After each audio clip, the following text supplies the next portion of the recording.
बारिश का मौसम हो और दाल के पराठे आम के साथ मिल जाएं तो बारिश का मज़ा डबल हो जाता है। तो आज मैं आपके लिए दाल के पराठों की बहुत ही मज़ेदार सी रेसिपी लेकर आई हूं। तो चलिए इसकी रेसिपी को देख लेते हैं। तो आज हम चने की दाल के पराठे बना के तैयार करेंगे जो बहुत ज़्यादा टेस्टी बनते हैं। तो उसके लिए मैंने 2 घंटे पहले चने की दाल को भिगो दिया था और चने की दाल को जब हम 2 घंटे भिगो देंगे तो यहाँ पर आप देख सकते हैं ये इस तरह से ब्रेक हो रही है। अब मैं इसके अंदर ऐड कर देती हूँ 2 गिलास पानी ऐड करके हमने इसमें ऐड कर दिया है 1 टीस्पून नमक, हाफ टी स्पून हम इसके अंदर ऐड कर देते हैं ज़ीरा, हाफ टी स्पून हल्दी पाउडर ऐड कर दिया है और हाफ टी स्पून ही लाल पिसी हुई मिर्चें ऐड कर दी हैं, हाफ टी स्पून लाल कुटी हुई मिर्चें। तो बस यही मसाले ऐड करके हम इसको कवर करके उबाल आने तक पका लेते हैं।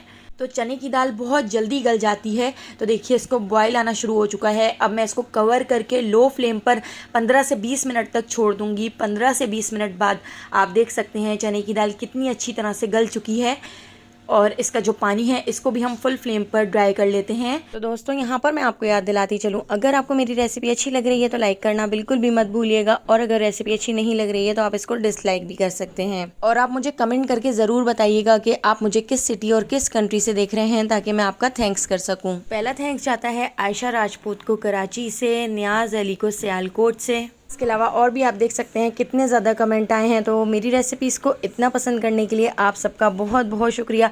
आप ज़रूर कमेंट किया करें, मैं आप सबके नाम लूँगी। इसको इतना घोट लेना है कि इसका अच्छी तरह से पेस्ट बन जाए। तो देखिए यहाँ पे हमने दाल को भी बहुत अच्छी तरह से घोट लिया है। अगर आपके पास डोई ना हो तो आप इसको सिल पे भी अच्छी तरह से पीस सकते हैं या आप इसको मिक्सर ग्राइंडर के अंदर डालकर अच्छी तरह से पीस लें। तो देखिए बहुत अच्छी तरह से मैंने इसको घोट लिया है। अब मैं इसके अंदर ऐड कर देती हूँ 2 दरमियाने साइज़ की प्याज जो इस तरह से हमने बिल्कुल बारीक चॉप कर ली है। 7 से 8 अदद बारीक कटी हुई हरी मिर्चें भी हम इसके अंदर ऐड कर देते हैं, बारीक कटा हुआ हरा धनिया और थोड़ा सा हमने इसमें पुदीना भी ऐड कर दिया है। इससे बहुत ही अच्छी सी खुशबू आएगी। तो देखिए थोड़े से मसालों से हमने ये बहुत ही मज़ेदार सा दाल का मिक्सचर बना के तैयार कर लिया है। इसको आप हाथ से अच्छी तरह से इस तरह से आप दबा दबा के मिक्स कर लें जिस तरह हम आटा गूंथते हैं, ताकि सारी चीज़ें दाल के अंदर अच्छी तरह से मिक्स हो जाएं और अगर थोड़ी मोटी मोटी सी दाल हो तो वो भी इसमें अच्छी तरह से घुट जाए। तो देखिए यहाँ पर हमारा दाल का मिक्सचर तैयार हो चुका है। तो चलिए अब हम अपने दाल के पराठे बनाना शुरू करते हैं। तो दाल के पराठे बनाने के लिए सिंपल जो आपके घर में आटा गूंथता है, जो हम रोटियों के लिए आटा गूंथते हैं, तो वो मैंने ले लिया था और यहाँ पर हमने इस तरह से 6 से 7 पेड़े बना के तैयार कर लिए हैं। अब मैं इसके इस तरह से एक चंगेरी बनाकर इसको मोटा सा बेल लेती हूँ। थोड़ा सा आटा डस्ट कर दिया है।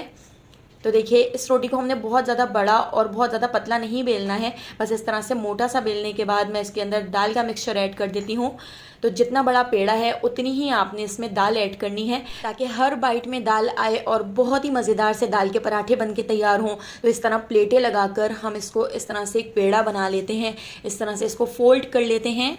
तो अब दोबारा से मैंने इस तरह से इसकी एक चंगेरी बना ली है, इसके ऊपर थोड़ा सा आटा डस्ट कर दिया है। अब हम इसको बिल्कुल हल्के हाथ से बेलेंगे ताकि ये फटे ना। तो दाल के इन पराठों को हमने छोटा और थोड़ा सा मोटा ही रखना है, ना ही तो बहुत ज़्यादा बड़ा करना है। बस इस तरह से देखिए मैंने हल्के हाथ से इसको बेल लिया है। अब हम इसको तवे के ऊपर डाल देते हैं। तो तवे को मैंने पहले से ही गरम कर लिया था, तो बस मीडियम फ्लेम पर देखिए एक साइड से हमने इसको सेक लिया है। एक साइड से सेकने के बाद दूसरी साइड से भी देखिए इसके ऊपर अच्छा सा कलर आ चुका है। कलर आने के बाद अब मैं इसके ऊपर असली घी डाल देती हूँ। असली घी में हम ये ज़बरदस्त से पराठे बना के तैयार करेंगे ताकि बहुत ही मज़ेदार से पराठे बन के तैयार हों। तो देखिए यहाँ पे इसका बहुत ही अच्छा सा कलर आ चुका है, गोल्डन सा कलर आ चुका है। तो इसी तरह से सारे पराठे हमने बना के रेडी कर लिए हैं।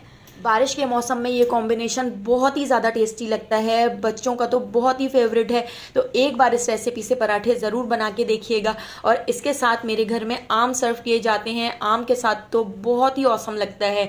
तो अगर आपको मेरी ये रेसिपी पसंद आई हो तो लाइक, शेयर और सब्सक्राइब करना बिल्कुल भी मत भूलिएगा और बेल आइकॉन के नोटिफिकेशन को ज़रूर ऑन कीजिएगा, क्योंकि डेली मैं आपके लिए बहुत ही मज़ेदार सी रेसिपीज़ लेकर आती हूँ। तो उन सारी रेसिपीज़ का नोटिफिकेशन आपको फ़ौरन मिल सकेगा और आप मेरी सारी वीडियोज़ वॉच कर सकेंगे।